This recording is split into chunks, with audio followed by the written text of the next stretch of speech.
La musique au sein de l'Église est d'une importance capitale. Elle ne se résume pas à une simple succession de notes, ni à une performance artistique comme on pourrait en voir ailleurs. Elle est bien plus profonde. Elle demande une préparation physique, émotionnelle et surtout spirituelle. Physique, parce que le corps est un instrument.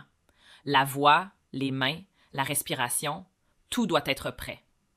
Émotionnel, parce que ce que tu ressens influence directement ce que tu transmets. Et spirituel, parce qu'au cœur de tout cela, il y a une connexion divine. Car dans l'Église, il n'est pas seulement question de jouer ou de chanter, il est question de servir. Dans les livres des psaumes, il est écrit « Chantez à l'Éternel un cantique nouveau, chantez à l'Éternel, vous tous habitants de la terre. » Psaume 96, verset 1. Ce verset nous rappelle que la musique est une offrande, quelque chose que l'on donne avec sincérité, avec cœur, avec intention. Mais il y a une réalité importante. Dieu ne cherche pas seulement des musiciens talentueux. Il cherche des cœurs disposés. Dans l'Évangile de Jean, il est écrit « Mais l'heure vient, et elle est déjà venue, où les vrais adorateurs adoreront le Père en esprit et en vérité. » Adorer en esprit et en vérité. Cela signifie que la technique seule ne suffit pas. Tu peux jouer parfaitement et passer à côté de l'essentiel. À l'inverse, une note imparfaite, jouée avec un cœur sincère, peut toucher profondément. Mais attention, cela ne veut pas dire que l'excellence artistique n'est pas importante. Au contraire. Dans 1 Chronique 25, verset 7, il est dit que les musiciens étaient instruits dans le chant de l'Éternel, tous experts. Ils étaient formés, préparés, engagés dans une démarche d'excellence.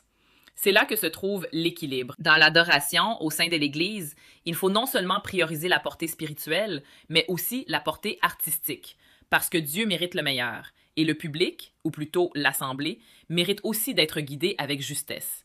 Une musique désorganisée peut distraire, une musique maîtrisée peut élever, mais une musique habitée peut transformer. Laisse-moi te raconter une petite histoire. Un jour, dans une petite église, il y avait 2 pianistes.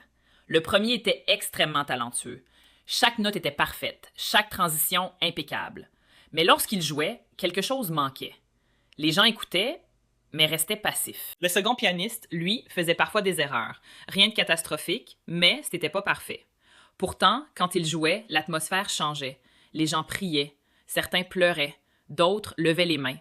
Un jour, quelqu'un a demandé au pasteur « Pourquoi le deuxième pianiste touche plus les cœurs alors qu'il joue moins bien ?» Le pasteur a répondu simplement « Parce que le premier joue pour impressionner et le second joue pour se connecter. » Cette différence, elle change tout. Dans Colossiens 3, 23, il est écrit « Tout ce que vous faites, faites-le de bon cœur, comme pour le Seigneur et non pour des hommes. » Cela inclut la musique. Chaque note devient une prière, chaque accord devient une offrande.